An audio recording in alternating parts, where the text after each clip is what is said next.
Surendranagar new Gujarat housing બોર્ડમાં નર્મદેશ્વર મહાદેવનો 50મો સુવર્ણ મહોત્સવ યોજાયો। ન્યૂ ગુજરાત હાઉસિંગ બોર્ડ અને એલ આરાધના સોસાયટી વિસ્તારમાં રંગેચંગે મહાદેવજીની શોભાયાત્રા નીકળી હતી, જેમાં ભાવિક ભક્તોએ શંકર ભગવાનના દર્શન કરીને ધન્યતા અનુભવી હતી। Surendranagar new Gujarat housing board ખાતે આવેલા નર્મદેશ્વર મહાદેવનો 50મો સુવર્ણ મહોત્સવનું ભવ્ય આયોજન કરવામાં આવ્યું હતું। ત્યારે આ ન્યૂ ગુજરાત હાઉસિંગ બોર્ડ ખાતે આવેલા નર્મદેશ્વર મહાદેવ મંદિરની સ્થાપનાના નાનામાં નાના માણસોના સહયોગથી પ્રાણ પ્રતિષ્ઠા મહોત્સવ કરવામાં આવ્યો હતો, જેને આજે 50 વર્ષ પૂર્ણ થતા સુવર્ણ મહોત્સવ ભવ્ય આયોજન હાથ ધરવામાં આવ્યું હતું, જેમાં ન્યૂ ગુજરાત હાઉસિંગ બોર્ડના અને એલ આરાધના સોસાયટી સહિત આજુબાજુના મહાદેવજીના ભાવિક ભક્તો સુવર્ણ મહોત્સવમાં સહભાગી બન્યા હતા। તેમજ નર્મદેશ્વર મહાદેવ મંદિર ખાતે 2 દિવસીય ભવ્ય ઉત્સવ પણ ઉજવવામાં આવ્યો હતો। ત્યારે આ ઉત્સવમાં હોમાત્મક લઘુરુદ્ર યજ્ઞ યોજવામાં આવ્યો હતો, તેમજ મહાદેવજી અને ગણપતિ દાદાની વાસ્તે ગાસ્તે ભવ્ય શોભાયાત્રાનું ન્યૂ ગુજરાત હાઉસિંગ બોર્ડ અને એલ આરાધના સોસાયટીના સહિતના વિસ્તારના મુખ્ય માર્ગો પર ફરી હતી અને આ શોભાયાત્રામાં બહોળી સંખ્યામાં ભાવિક ભક્તો ઉમટી પડ્યા હતા। 1961 થી લઈ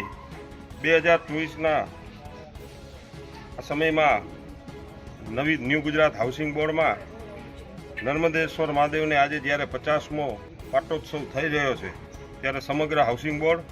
એક હર્ષની લાગણી અનુભવે છે। લગભગ અંદાજિત 1 થી 1.5 મહિનાની યુવાનો અને વડીલોની મહેનતથી આજે જ્યારે આ હાઉસિંગ બોર્ડમાં આજે સાંજે 4 વાગે શોભાયાત્રા અને ત્યારબાદ આવતીકાલે 21 બ્રાહ્મણો સાથે લઘુરુદ્રનો એક ભવ્ય યજ્ઞનું આયોજન, ત્યારબાદ સાંજે મહાપ્રસાદ અંદાજિત 4000 વ્યક્તિઓનો મહાપ્રસાદનું આયોજન જ્યારે હાઉસિંગ બોર્ડ આ ઉજવી રહ્યું છે, ત્યારે દેવાદિદેવ મહાદેવને આપણા બધા પર કૃપા દ્રષ્ટિ રહે। શરૂઆતમાં હાઉસિંગ બોર્ડ 1961માં બધા રહેવા આવ્યા, ત્યાર પછી અહીં નવરાત્રિનું આયોજન થયું નર્મદેશ્વર મહાદેવની સામેના ચોકમાં। નવરાત્રિના આયોજનના 8-10 વર્ષ પછી વડીલોને એક વખત વિચાર આવ્યો કે ભાઈ શક્તિ તો છે જ તે, પણ અહીં આપણે શિવની સ્થાપના કરીએ। પણ એ વખતે શિવ મંદિર બનાવવા માટેની 300 ઘરના કોઈ પણ વડીલમાં એવી ક્ષમતા નહોતી કે 300 ઘરનો ફાળો ઉઘરાવી પણ આ મંદિર બનાવી શકે, કારણ કે બધા જ લોકો મિલમાં અને કારખાનામાં કામ કરતા કામદારો હતા, પોતાનું ઘર શાંતિપૂર્વક ચલાવી શકે એવી વ્યવસ્થા હતી, પણ આવા મોટા ધાર્મિક કાર્ય એક સાથે ન કરી શકે। છતાં પણ એ તમામ વડીલોએ ભેગા થઈ નાનામાં નાના માણસનો સહકાર લીધો અને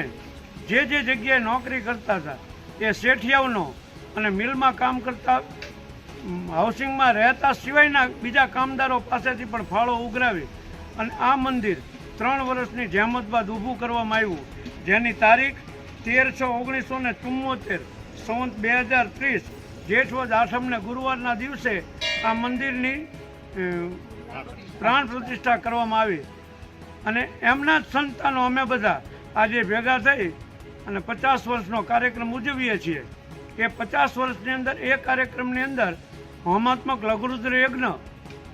તેમજ સાંજે તમામ હાઉસિંગ બોર્ડ અને એલ આરાધના કોટલના રહીશો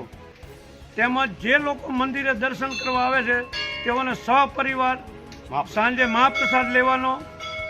કાલે સવારમાં ગાયોને ઘાસચારો નાખવામાં આવશે, કબૂતરાને ચણ નાખવામાં આવશે અને હાઉસિંગ બોર્ડ એલ આરાધના કોટલના આજુબાજુના તમામ કૂતરાઓ માટે બુંદી અને ગાંઠિયા આની વ્યવસ્થા, એટલે નાના પ્રાણીથી માંડીને મનુષ્ય સુધીના પ્રસાદી મળી જાય એવી ભાવના સાથે આ 50મા